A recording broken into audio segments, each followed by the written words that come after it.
Hello and welcome to this video, and on this video I would like to talk about last night's Taylor Hawkins Tribute show at Wembley Stadium, put on by Dave Grohl and the Foo Fighters. I managed to watch all of it yesterday, although I did skip through a few bits, and it made me think about a lot of things really. It made me ponder on a lot of stuff that's going on in music now, you know, and how the general public relate to music. The other way the media relate to music, and basically how the story of rock music and pop music has not been told truthfully. It's one of the things that I'm trying to do on this channel, is to maybe put a different spin, a different view on how rock history works. I would specifically like to talk about the Rush section, with Dave Grohl filling in on drums for Neil Peart on the opening of 2112 and Working Man, and then Omar Hakim getting up and performing on YYZ. Because what you got in that little performance was, in a way, a sort of in front of a really big audience, the amalgamation of everything that I cover on this channel, which is, at the fringes, classic rock, Led Zeppelin, Pink Floyd, Yes, Cream, Jimi Hendrix, Fleetwood Mac, the idea of classic rock, legacy rock, and then within there, two genres, prog and jazz fusion. And what we had on that stage was all three coming together in front of a really big audience. Now, when I say a really big audience, this obviously was not in the UK, at least. It wasn't put out on the mainstream channels. This was streamed on YouTube, which I thought was very interesting. It's very interesting it was on YouTube because there's an audience there for this stuff, as there is an audience there for what I'm doing. You know, that audience for rock music has moved over to YouTube as a place to watch it, listen to it, and discuss it. That's really interesting. But that's a vague thing. That's where we can start with, you know, when we start to talk about the things going on. One of the things that became apparent before I get onto the Rush section is how rock music works. This whole 6-hour show was a celebration of not only Taylor Hawkins, but it was a celebration of rock music and what makes rock music so vital and important to so many of us. And one of the things I thought was, there's pop music, right? And pop music is basically music that sells, that's popular. There has always been popular music, and there always will be popular music. There was a time in the 20th century where rock music, which is a basic amalgamation of jazz and blues and country and a whole bunch of American folk forms, I suppose, channeled through a sort of British, I think, aesthetic, you know, at a time when technology was emerging, where you could amplify stuff and record it in a certain way. So rock music's a very specific thing. And rock music is at once highly creative and expressive, but extremely popular as well. This is probably most exemplified by the Beatles, who was represented last night by Paul McCartney, right at sort of not the climax of the show, but near the climax of the show.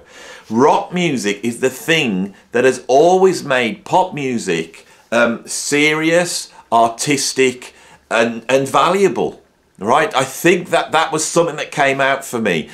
And although the influence of rock music is diminishing in popular music forms now, culturally it's waning away, in a way it's still there. Because here was a last hurrah, perhaps, you know, of rock music going, here we are, 100,000 people in Wembley Arena, you know, being broadcast to millions on an alternative platform, right? You know, my family were in the house watching The Voice at the same time as I was upstairs, you know, watching this show. So rock music has sort of retreated to an alternative in a way, but it's still huge, and there's still a huge audience there. And that audience was in Wembley, and we were celebrating rock music. That's the point, you know, the power of rock music, the emotional hit of rock music, you know, the quality of the songwriting, the characters, the virtuosity, all that type of thing, you know. I was quite moved when Brian Johnson came out with Lars Ulrich on drums and played a couple of AC/DC songs. That moved me, because this is the music I've grown up with. And Brian's, you know, Brian's getting on. Perhaps he hasn't quite got the voice that he used to have, but he could still come out and sell that 100%. This is one of the great performers, artists in rock history. Lars Ulrich can get criticised all over the place as, you know, not being as great as modern metal drummers or whatever. But Lars Ulrich is one of the great bands, and there he was pounding out. And also what was interesting when you watch the whole show was, in my time, where you would have had all these rock genres were different, you know, so we were all sort of against each other, you know. The guys that were into prog would not necessarily be into sort of the hair metal of Guns N' Roses, and the guys that were into grunge weren't into either, didn't like the prog and they didn't like the hair, and everyone was separate. And what you found now is that everybody is gathering together, you know, in the brotherhood of rock, and that's where you get Lars Ulrich on stage playing an AC/DC tune, you know, or you get Kesha coming out and singing rock music. There was like a solidarity of all us rock guys and girls sticking together. So that's the context that I want to start off with when we then consider Alex Lifeson and Geddy Lee walking out to perform some Rush songs. Something which I never thought I would see again. This was very, very emotional for me to see this. Before that, Dave Grohl comes out and he sort of indirectly suggests that they're about to come out, and you hear an esoteric murmur run through the audience. There's about 30 or 40% of the people in there know exactly what this means, right? And those 30 or 40% know that what's going to come out now is the greatest rock band of all time, right? The greatest rock band of all time, whose drummer has also recently departed, right? And there's ramifications. But Neil Peart, great as he was and loved as he was not going to inspire a show at Wembley Arena with 100,000 people in it. But those in the know can see the not just the link, but the lineage of Taylor Hawkins dying. Because we know that every rock musician in the world, right, if you're in the Foo Fighters or in Nirvana or Soundgarden, there are certain bands that we are going to bow our heads to. Led Zeppelin, Rush, Pink Floyd, the Beatles, the Who. You know, these are the bands. And a band like Rush, who can be described as the biggest cult band in history, I felt that murmur go through. And those in the know that this is something special, right? And there was something that worked about Dave Grohl stepping into Neil Peart's shoes to bring back Rush back together again. And I felt that when they started to play, I thought, I am seeing Rush. I'm not seeing 2/3 of Rush. Rush is a thing. And it's bigger than all three members. I thought Dave Grohl played great. And the moment they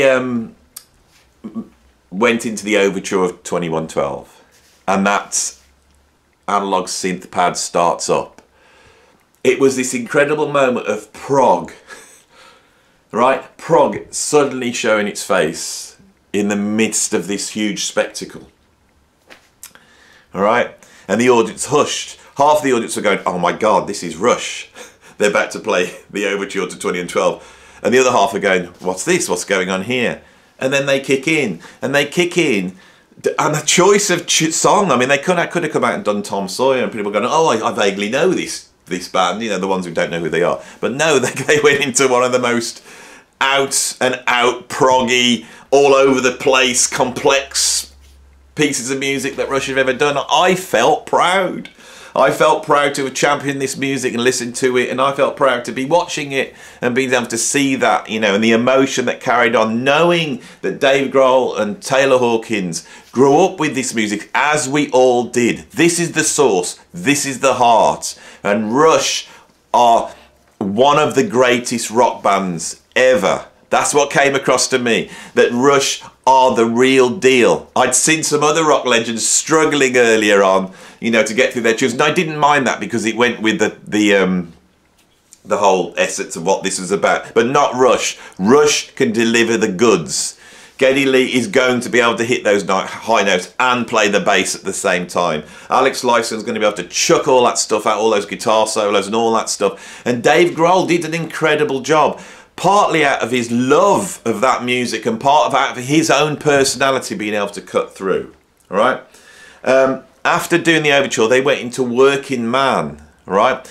So we're going right back to, you know, early Rush. Now they probably did this because a lot of the later Rush stuff requires keyboards and all sorts of sampling and triggering and rehearsal, I think, whereas Working Man is a straight down the like Led Zepp type rock song, right off the first album, and they can play it as a power trio. And they did an incredible job. I almost felt as well in the middle of that they went into a jam, which you don't hear Rush doing so much. Rush were always so, you know, incredibly rehearsed, but they went into a jam, and you could see Dave Grohl, Geddy Lee and Alex Lifeson's jamming. You know, this was a great moment, I think, for the show, but it was also a great moment to really, you know, to just shout how important this music is. And in today's current climate, with the way the media acts, you know, they may not be inclined to put a spotlight on this stuff, right? But it's still there, and it's still having a great effect on culture. Okay. After that, I think was it Geddy Lee said that Taylor Hawkins had asked if he could play YYZ with them. Of course he would. He's a drummer. If you go on my channel, which you're watching now, and Google, or search, you will see me doing a version of YYZ. Every drummer wants to do a version of YYZ. It is a track which will elevate any drummer from a good rock drummer to a very good rock drummer that can now open the doors to fusion and prog and all that. That's the track, you know. I teach music, and the amount of students I've seen struggle their way through YYZ, it's a test piece. And of course, if you're Taylor Hawkins, you know that, and you want to do that with the band. You know, if you're in a position to do that, you do. So as a tribute to Taylor, they sort of play YYZ. Now, I'm sure Dave Grohl can play YYZ, but he had a lot on his plate, right? He had a lot on his plate. So he steps off, and they bring out Omar Hakim, all right? Now, this is the next thing that I found really interesting. Throughout this show, Omar Hakim would come out and play. Now, who's Omar Hakim? Well, Omar Hakim is a jazz fusion drummer. He's one of the greatest jazz fusion drummers that's ever lived. He first emerged in Weather Report in the early 1980s, I think 1982, where he was on the album Procession. Right, he changed drumming. He elevated fusion drumming up a level when he emerged, and he started to do sessions with all sorts of people. You know, he played with John Scofield. You know, he played with Miles Davis, all sorts of people. And then he got discovered by Sting, and Sting put a band together for the Dream of the Blue Turtles album, which was a sort of jazz and jazz fusion supergroup. And this put the spotlight on fusion players in the mid-80s, when actually fusion was sort of going underground. That album and the film Bring on the Night really made superstars of Darryl Jones, who now is in the Rolling Stones, and Branford Massonis and Kenny Kirkland, who sadly died, and Omar Hakim, who then went on to play with Madonna, and most recently has cropped up on the Daft Punk album Get Lucky and all that. So, you know, Omar, yes, he's a drummer that's crossed over to the mainstream, but he's an out-and-out fusion drummer.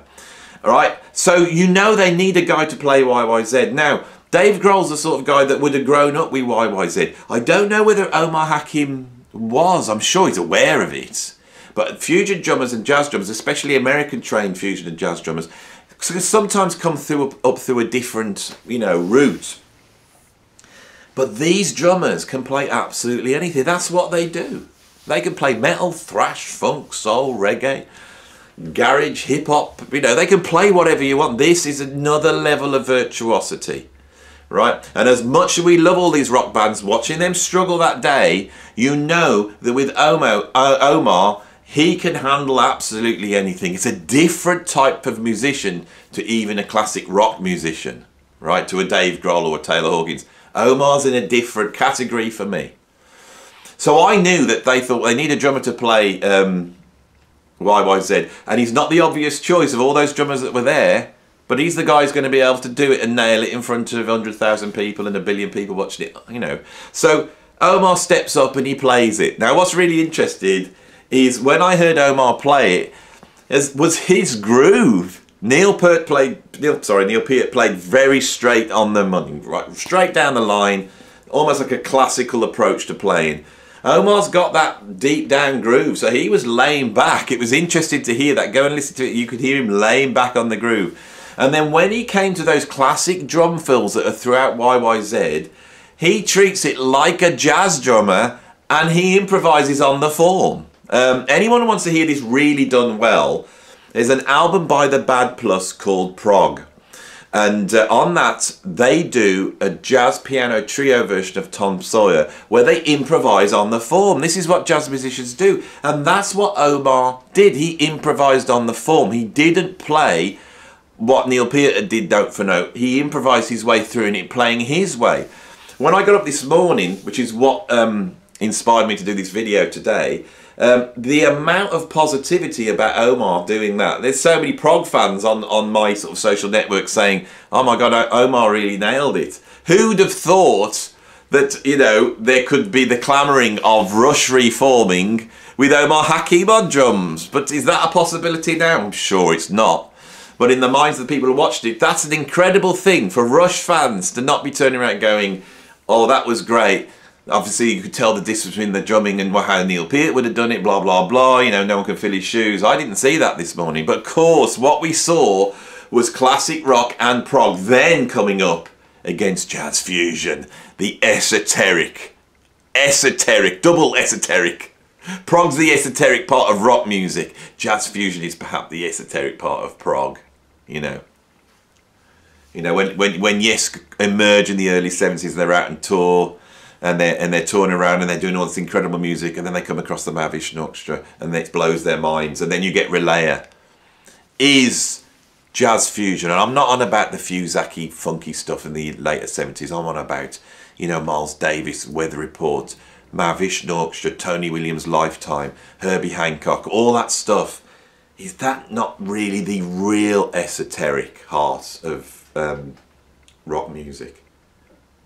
And did we not see those three things inside of each other, right, in front of a huge audience? Did we not suddenly see the mechanism of that at work, you know, on stage? How all of this stuff works, something that's never mentioned in the mainstream press, something that I've tried to get across here, right? This music has been ignored at best and vilified at worst by the music critics, okay?